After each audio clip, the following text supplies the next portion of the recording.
नीरज जी दिल्ली से। गुरुदेव आपके चरणों में कोटि कोटि प्रणाम। गुरुदेव इस बात को कैसे समझें कि भगवान हमसे ग्रस्त में रहकर भजन करवाना चाहते हैं विरक्त रहकर। पूर्व के जीवन में ब्रह्मचारी आश्रम व ग्रस्त आश्रम दोनों में ही असफलता का अनुभव हुआ। वर्तमान में नाम जप व नियम पालन तो चल रहा है किंतु मन में आश्रम विशेष को लेकर दुविधा बनी रहती है। किस आश्रम में रहकर भक्ति करें, कृपया मार्गदर्शन करें।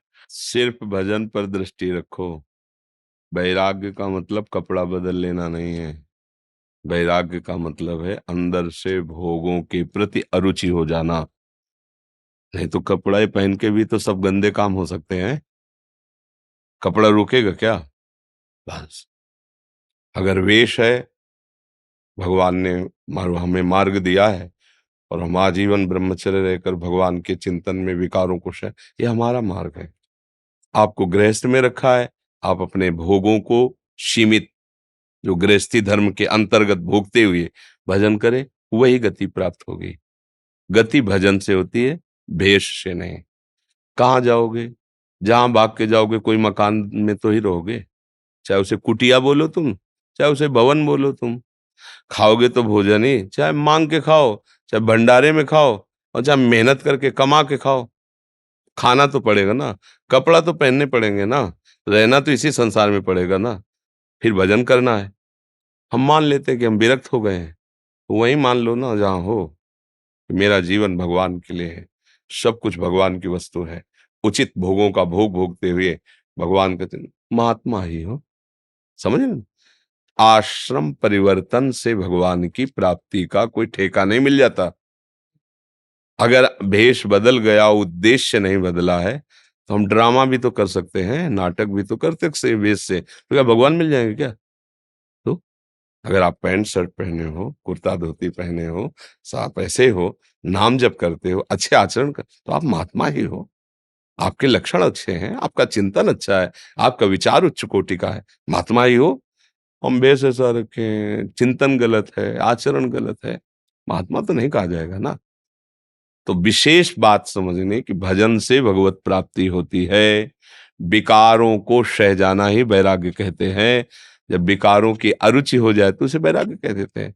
जब जानते हैं ये काम हमें नहीं करना चाहिए, वो नहीं कर रहे हैं, धीरे धीरे हमारे अंदर भगवान की कृपा उतरेगी, शुद्ध ज्ञान हो जाएगा। भगवत प्राप्ति के लिए वेश धारण करना अनिवार्य नहीं है। बोले आपने क्यों धारण किया? मेरे भाग्य में लिखा था, क्योंकि हम कोई बच्चा थे उस समय। अब जैसे जिसके भाग्य में लिखा है, जो वही तो होता है ना। तो पूर्व में मेरे भजन में कोई त्रुटि रह गई होगी, उसे पूरा करने के लिए बचपन से ही मुझे निकाल दिया गया, वैराग्य मार्ग का अनुसरण करते हुए और भजन परायण। ऐसा पर ऐसा नहीं है कि आप बाहर से वैराग्य नहीं लेंगे तो आपको भगवत प्राप्ति नहीं होगी, ऐसा नहीं है। सबको भगवत प्राप्ति करने का अधिकार है, सब भगवत प्राप्ति करने में समर्थ है, क्योंकि हम सब प्रभु के अंश हैं। हम प्रभु का भजन करेंगे, भगवत प्राप्ति हो जाएगी। अधर्माचरण करेंगे, नरक मिलेगा, चाहे जो भेष हो, चाहे जो देश हो, चाहे जो तुम हो, नरक मिलेगा। वो दुष्टता तुम्हें दंड देगी और साधुता तुम्हें पुरस्कार देगी। वो आचरण है, आचरण करो। देखो भगवान के सामने जब विभीषण जी आए ना, तो भगवान ने कहा तुम सरीखे संत प्रिय मोरे। किसको कह रहे? रावण का भाई है और प्रधानमंत्री भी है, प्रधान मंत्रणा में है। तो वहां वो पीले नीले लाल पहन के तो नहीं आए होंगे, वो अपनी ही पोशाक से आए होंगे। और भगवान क्या कह रहे? तुम सारीखे संत प्रिय मोरे, धरो देह नयान। तुम्हारे जैसे संतों के कारण ही मैं अवतार धारण करता हूं। बस। तो ये बात समझनी है कि आपको आश्रम विशेष परिवर्तन की बात तो छोड़ देनी है। भाव परिवर्तन, देह भाव से हटना, भोग भाव से हटना, द्वैत, लड़ाई झगड़ा, काम क्रोध, इनसे हटना। ये तो हटना ही पड़ेगा भगवत प्राप्ति के लिए।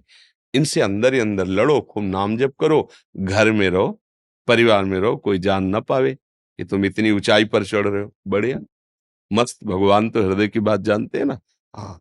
अब जब वो प्रभु आपको अगर वैराग्य मार्ग में ले जाना चाहते हैं, फिर आपको चैन नहीं पड़ेगी, आप ऐसे ही भाग पड़ोगे, फिर वो संभालेंगे। पर ऐसा नहीं कि अगर वो प्रगट में वेश परिवर्तन न करे तो भगवत प्राप्ति नहीं कर सकता, ऐसा नहीं है। भगवत प्राप्ति करने का सबको अधिकार है। पुरुष नपुंसक नारी वा जीव चराचर कोय, सर्वभाव भज कपट तज मोय परम प्रिय सोय। भगवान कह रहे प्रिय कौन है मेरा, परम प्रिय कौन है, जो मेरा भजन करते हैं, मेरी आज्ञा पर चलते हैं। बस ये खास बात समझ लो। भगवत प्राप्ति के लिए भगवान ने गीता जी में जो श्लोक बोला, अनन्य चेता सततम यो माम स्मरति नित्यशः तस्याहम सुलभा पार्थ नित्य युक्त योगिना। इसमें कोई और बाहरी शब्द नहीं है। देखो कैसे पहने हो कपड़े, क्या, ऐसा कुछ नहीं वर्णन किया। इसमें कहा जो अपने चित्त से मेरा अनन्य चिंतन करता रहता है और मेरे भाव में है, भगवत भाव में, उसके लिए मैं सुलभ हो जाता हूं, सहज में भगवत प्राप्ति हो जाती। अब ये तो नहीं बताया कि वो अमुक जात का होना चाहिए, इतना पढ़ा लिखा होना चाहिए, ऐसा रंग का कपड़ा होना चाहिए, ऐसा कुछ नहीं बोला। अनन्य चेता सततम यो माम स्मरत नित्य सा, यो माने जो भी मेरा नित्य निरंतर स्मरण करता है, तस्याहम मैं उसको सुलभ हो जाता हूं, मैं उसको अपना दर्शन, अपने भाव उसको प्रदान कर देता हूं। समझ में आ गया?